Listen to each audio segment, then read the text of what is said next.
അദ്ദേഹത്തിന് ഇഷ്ടമുള്ള ആളുകൾ ഭാരവാഹിയൊക്കെ അല്ലാത്തവരൊക്കെ സ്ഥാനത്ത് നിന്ന് കൂട്ടായിട്ടുള്ള ആലോചനയോ അങ്ങനെയുള്ള പരിപാടികളൊന്നുമില്ല. പുള്ളിയുടെ ഇഷ്ടത്തിന് പ്രവർത്തിക്കുന്ന ഒരു പ്രസ്ഥാനമാക്കി അതിനെ അഭിവൃദ്ധിപ്പിച്ചു.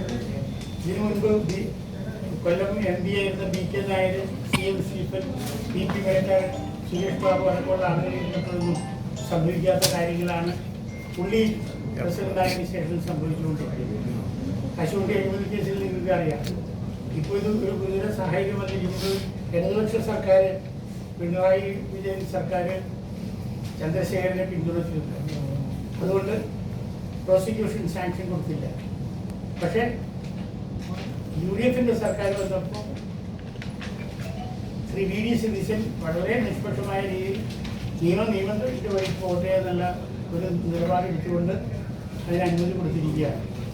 ആ സാഹചര്യത്തിൽ പ്രോസിക്യൂഷൻ തീർച്ചയായിട്ടും നല്ല രീതിയിൽ മുന്നോട്ട് പോകുന്നതാണ് ഞങ്ങളൊക്കെ പ്രതീക്ഷിക്കുന്നത്. ഞങ്ങളുടെ പ്രതീക്ഷകൾക്ക് അടിസ്ഥാനപരമായ കുറേ കാര്യങ്ങളുണ്ട്. ചന്ദ്രശേഖരനെ സംബന്ധിച്ചിടത്തോളം ഈ കയറി ഇരുന്നിട്ട് ഇപ്പോൾ സത്യത്തിൽ ഞങ്ങൾക്ക് ഇരിക്കാൻ ഇരിപ്പഴില്ല.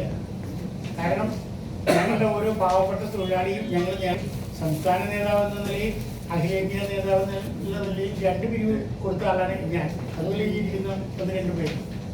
അങ്ങനെ എല്ലാവരിൽ നിന്നും പണം വാങ്ങിച്ചിട്ട് പുള്ളിയുടെ ഇഷ്ടത്തിനൊത്ത് കാര്യങ്ങൾ നീക്കുന്ന ഒരവസ്ഥയാണ്. പുള്ളിക്ക് പറ്റാത്തവരെയൊക്കെ ഒരു സുപ്രഭാതത്തിൽ നീക്കം ചെയ്തിരിക്കുന്നു നോട്ടീസ് പോലും കൊടുക്കാതെ കമ്മിറ്റി യോഗത്തിൽ വിളിച്ചായിരുന്നു. അതിനൊക്കെതിരെ ഉള്ള ശക്തമായ ഒരു പോരാട്ടം. ഇപ്പം ഞങ്ങൾക്ക് ഇരിക്കാൻ ഒരു ഇരിപ്പിടമില്ല. കാരണം 1.5 കോടിയോളം രൂപ കൊടുത്തിട്ടാണ് ഞങ്ങളൊരു കെട്ടിടം വാങ്ങിയത് തിരുവനന്തപുരത്ത്. ഞാൻ ആ സ്ഥലത്തിൻ്റെ പേര് മുട്ടം അല്ലേ, മുട്ടത്തറ എന്ന സ്ഥലത്ത് ഹൈവേയുടെ അടുത്ത് തന്നെയാണ്. പക്ഷെ അവസ്ഥ എന്താണെന്നറിയോ, അവിടെ പ്ലെയിൻ കീഴോട്ടിറങ്ങുന്ന സ്ഥലമാണ്. അപ്പോൾ ചുടുവിലൊക്കെ പുള്ളി അത് വാങ്ങിച്ചിട്ട് ഞങ്ങളുടെ എന്ന് പറഞ്ഞ് 1.5 കോടി രൂപ ചിലവാക്കിയിരിക്കുന്നതാണ്. വാങ്ങിയിട്ട് ഇപ്പം അത് ഉപയോഗിക്കാൻ പാടില്ലെന്ന് പറഞ്ഞ് അതിൻ്റെ ഗ്രൗണ്ട് ഫ്ലോർ ഒഴിച്ച് ബാക്കി ഉള്ളത് ഇടിച്ചു നിരത്തി ഗുരുതരമായ കണ്ടാൽ വേദന വഹിക്കുന്ന അവസ്ഥയിൽ കിടക്കുകയാണ്. ആ അവസ്ഥയിൽ ഒരു ഇരിപ്പിടം പോലും ഇല്ലാത്ത സാഹചര്യമുണ്ട്. ഇതിനു മുമ്പുള്ള ആളുകളൊക്കെ വാടക കെട്ടിടത്താണെങ്കിൽ ഞങ്ങൾക്ക് തിരുവനന്തപുരത്ത് അവിടെ സ്വസ്ഥമായിട്ട് ഇരിക്കാമായിരുന്നു. ഇപ്പം അതുമില്ല. അങ്ങനെയുള്ള ഒരു അവസ്ഥയിലേക്ക് INGCയുടെ അപകടത്തിന് കാരണമായ ആളെ പ്രോസിക്യൂട്ട് ചെയ്യണമെങ്കിൽ തീർച്ചയായിട്ടും ആ പ്രോസിക്യൂഷൻ നടപടി പ്രസ്ഥാനം അനുഭവിക്കേണ്ട കാര്യമൊന്നുമില്ല.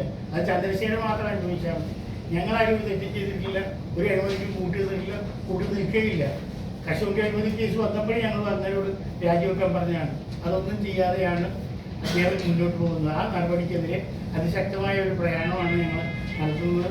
അതിന് നിങ്ങളെപ്പോലുള്ള വാർത്താമാധ്യമ സുഹൃത്തുക്കളുടെ സഹായ സഹകരണം ഞങ്ങൾക്ക് ആവശ്യമാണ്. അതുണ്ടാവും എന്ന് പ്രതീക്ഷിക്കുന്നു. നമസ്കാരം. ഇത് ശ്രീ അജിത് പാറ്റിക്കൽ.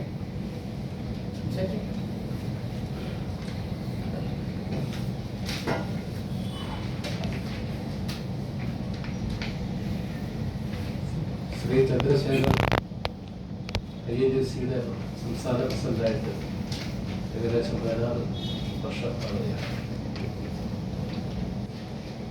19 വർഷമായി. കേരളത്തിൽ പല പ്രസിഡന്റുമാരും ഇരുന്നിട്ടുണ്ട്. പക്ഷെ തൊഴിലാളികളെയും ജനങ്ങളെയും ഇത്രമാത്രം ദ്രോഹിച്ച ഒരു പ്രസിഡന്റ് കേരളത്തിലുണ്ടായിരുന്നു. ഞങ്ങളൊക്കെ അദ്ദേഹം പ്രസിഡന്റായപ്പോൾ സംസ്ഥാന ജനറൽ സെക്രട്ടറി ആയിട്ട് കൂടെ നിന്ന് വർക്ക് ചെയ്തവരാണ്.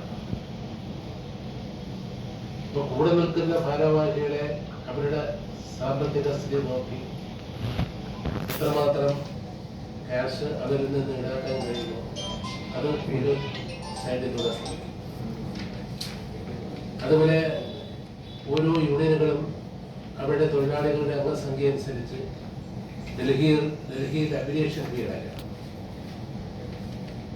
അങ്ങനെ അഫിലിയേഷൻ ഫീ അടയ്ക്കുന്ന സംഘടനകൾക്ക് 100-ൽ ഒരാൾ എന്നുള്ള നിലയിൽ അവിടെ യോഗം കൂടി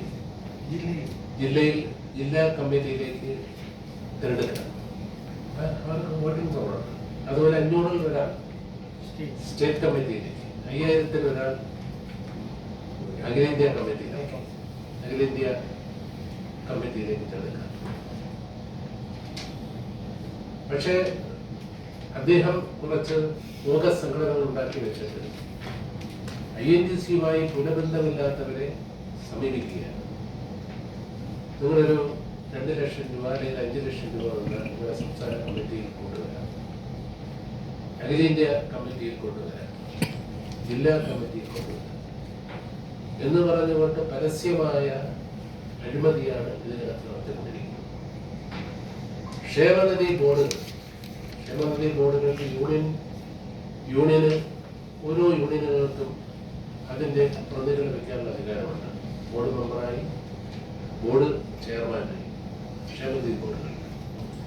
ഇപ്പൊ ചെയർമാൻ സ്ഥാനം കൊടുക്കുന്നതിന് അദ്ദേഹം വായിക്കുന്നത് വലിയ എമൗണ്ടാണ്. ഡയറക്ട് ബോർഡ് മെമ്പറായി വരണമെന്നുണ്ടെങ്കിൽ 5 ലക്ഷം കൊടുക്കണം. ഭാരവാഹിയായിട്ട് വരുന്ന കാശ് വാങ്ങുക, ഡയറക്ട് ബോർഡ് അംഗങ്ങളായി വരുന്നവർ അവരിൽ നിന്ന് കാശ് വാങ്ങുക. അതുപോലെ ട്രേഡ് യൂണിയനകത്ത് ഏതെങ്കിലും ഒരു യൂണിയനെ പ്രതികരിച്ച് സംസ്ഥാന കമ്മിറ്റിയിലേക്കോ ജില്ലാ കമ്മിറ്റിയിലേക്കോ വരുന്നവർ അവരിൽ നിന്ന് കാശ് വാങ്ങുക. അദ്ദേഹം ചെയർമാനായിരുന്ന കശുവണ്ടി കോർപ്പറേഷനിൽ നമ്മളാരും പ്രതീക്ഷിക്കാത്ത തരത്തിലുള്ള ഒരിക്കലും ഇത്രയും വലിയൊരു അഴിമതിക്ക് കൂട്ടുനിൽക്കാനോ നടത്തുവാനോ ഒരു ട്രേഡ് യൂണിയൻ നേതാവിന് കഴിയും. അങ്ങനെ ഒരാൾ ഇതിനകത്ത് വീണ്ടും കടിച്ചു തൂങ്ങി നിൽക്കുന്നു. അദ്ദേഹത്തെ പുറത്താക്കുന്നത് ഇപ്പൊ പരസ്യമായി, നമ്മുടെ രഹസ്യമായി അതിനുള്ള നീക്കങ്ങളെല്ലാം നടത്തിയെങ്കിലും ഇനി പരസ്യമായി രംഗത്ത് ഇറങ്ങാതിരിക്കാൻ കഴിയില്ല. അതുകൊണ്ടാണ് ഇന്ന് സമ്മേളനം നടത്താനായിട്ട് ശ്രീ ഹരിദാസിന്റെ നേതൃത്വത്തിൽ നടത്താൻ തീരുമാനിച്ചത്. ഇതിനുശേഷം നമ്മുടെ അധ്യാപകർ കൂടുതൽ കേരള വ്യാപകമായി ഉള്ള ശക്തമായ പ്രക്ഷോഭപരമായിട്ട് ഇദ്ദേഹത്തെ മാറ്റിയിരുന്നുണ്ടെങ്കിൽ ഇദ്ദേഹത്തെ മാറ്റാൻ അഖിലേന്ത്യാ കമ്മിറ്റി തീരുമാനിച്ചു, അഡ്ഹോക് കമ്മിറ്റി വയ്ക്കാൻ തീരുമാനിച്ചു. KPCCക്ക് അദ്ദേഹത്തിന്റെ പേര് നടപടിയെടുക്കാൻ കഴിയില്ല. കാരണം INTUCയുടെ ഭരണഘടന അനുസരിച്ച് സോണിയാഗാന്ധിക്ക് പോലും അല്ലെങ്കിൽ രാഹുൽ ഗാന്ധിക്ക് പോലും AICC പ്രസിഡന്റ് പോലും അദ്ദേഹത്തെ പുറത്താക്കാൻ കഴിയില്ല. കാരണം നമ്മുടെ ഭരണഘടന, INTUCയുടെ ഭരണഘടന അങ്ങനെയാണ്. INTUCയുടെ ഭരണഘടന അനുസരിച്ച് വർക്കിംഗ് കമ്മിറ്റിയിലെ തീരുമാനം അനുസരിച്ച് മാത്രമേ അഖിലേന്ത്യാ പ്രസിഡന്റ് സജീവതയിലേക്ക് പോകാൻ. അദ്ദേഹത്തിന് ഇപ്പോൾ 96 വയസ്സായി. അദ്ദേഹത്തെയും നമ്മൾ അദ്ദേഹത്തെ മാറ്റി പുതിയൊരാൾ വരണം എന്നുള്ള ഒരു അഭിപ്രായം വർക്കിംഗ് കമ്മിറ്റിയിൽ ഉണ്ട്. അത് അദ്ദേഹം തന്നെ സ്വയം കാര്യം നടത്തുന്ന കാര്യം എല്ലാവരുമായി ചർച്ച ചെയ്ത് സംസാരിച്ചിരുന്ന സമയമാണ്. അല്ല, മാറ്റണമെന്നുള്ള തീരുമാനം എടുത്തിട്ടില്ല. അദ്ദേഹത്തിന് ഭയം കൂടുതൽ ഉള്ളതുകൊണ്ട് അതുകൊണ്ടാണ് അദ്ദേഹം കർശനമായ പല തീരുമാനങ്ങൾ എടുക്കുന്നതിൽ നിന്നും പുറകോട്ട് പോകുന്നതുകൊണ്ടാണ് മാറ്റാൻ കഴിയുന്നത്. എന്തായാലും കേരളത്തിൽ ഒരു അഡ്ഹോക് കമ്മിറ്റിക്ക് കൊടുക്കാനുള്ള തീരുമാനം വന്നിട്ടുണ്ട്. അത് ബന്ധപ്പെട്ടതുമായ ആരോഗ്യത്തോടെ പ്രഖ്യാപിക്കും. പക്ഷെ ഇദ്ദേഹം ഇതിനകത്ത് കടിച്ചു തൂങ്ങി ഇപ്പോൾ നിൽക്കുന്നു. പാർട്ടിയുടെ ഇന്ത്യൻ നാഷണൽ കോൺഗ്രസിന്റെ പ്രാഥമിക അംഗത്വം നീക്കണം എന്നുള്ള ആവശ്യം ഉന്നയിച്ചിട്ടുണ്ട്. അപ്പൊ അതിന് KPCCയുടെ പുതിയ പ്രസിഡന്റ് വന്നെങ്കിൽ മാത്രമേ അതിനുള്ള നടപടികളും തുടരുകയും. ഈ സാഹചര്യത്തിൽ എന്ത് വേണമെന്നതിനെ സംബന്ധിച്ച് ആലോചിക്കാൻ ഇന്ന് നമ്മുടെ അധ്യാപകർ കൂടുതൽ ഇക്കാര്യം കൊടുക്കുന്നതാണ്. INTUCയുടെ ഭരണഘടനാ പ്രകാരം നടന്ന തെരഞ്ഞെടുപ്പിലൂടെ തന്നെയാണല്ലോ ഈ കേസൊക്കെ വന്നതിന് ശേഷവും ഇദ്ദേഹം ഓരോ വർഷവും തെരഞ്ഞെടുക്കപ്പെടുന്നത്. അത് വളരെ പ്രസക്തമായ ചോദ്യമാണ്. ചന്ദ്രശേഖരൻ INTUCയുടെ പ്രസിഡന്റായിട്ട് വന്നതിന് ശേഷം നടന്നിട്ടുള്ള എല്ലാ തെരഞ്ഞെടുപ്പും ബോഗസ് മെമ്പർഷിപ്പ് നടത്തിയിട്ടുണ്ട്.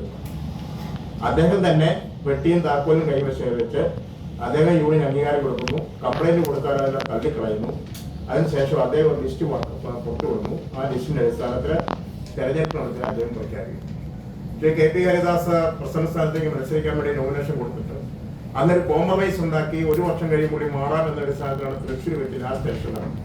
അതും ബോഗസ് മെമ്പർഷിപ്പാണ്.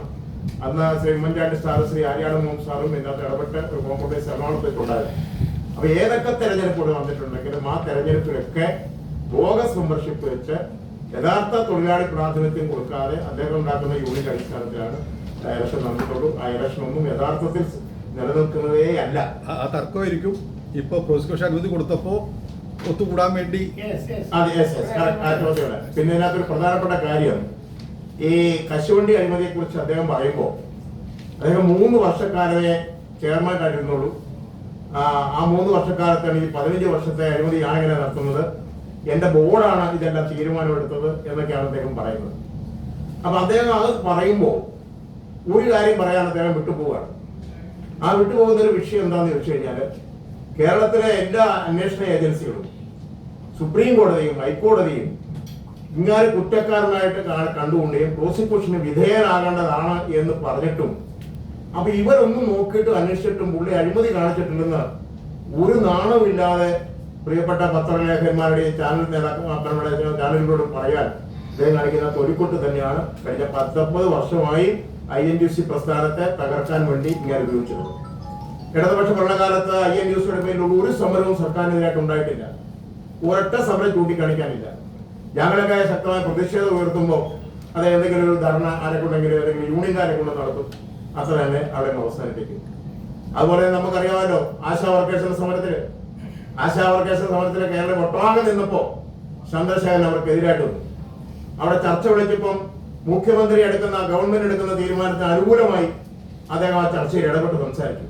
അങ്ങനെ എവിടെയൊക്കെ ഗവൺമെന്റിനെ സഹായിക്കാൻ കഴിഞ്ഞോ ഇടതുപക്ഷ ഭരണകാലത്തിൽ അതൊക്കെ ചെയ്ത അദ്ദേഹം ഇപ്പൊ പ്രോസിക്യൂഷന് വിധേയനായി. INTUCയുടെ അഖിലേന്ത്യാ വർക്കിംഗ് കമ്മിറ്റിയുടെ 299 നമ്പർ തീരുമാനപ്രകാരവും വർക്കിംഗ് കമ്മിറ്റി തീരുമാനപ്രകാരവും 300 വർക്കിംഗ് കമ്മിറ്റിയുടെ തീരുമാനപ്രകാരം 300 കൂടെ അംഗീകരിച്ചിട്ടുണ്ട്.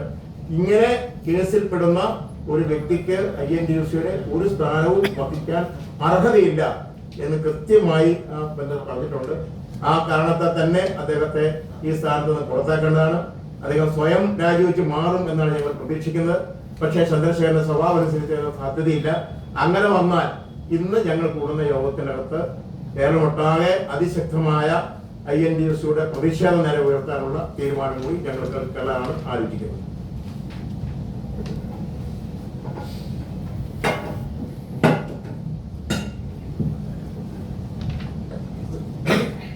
എനിക്ക് മുമ്പ് സംസാരിച്ച advocate KP Haridas, Thomas Kalladan, Shri Ajith Attingal ഇവർ പറഞ്ഞ കാര്യങ്ങളൊന്നും റിപ്പീറ്റ് ചെയ്യുന്നില്ല.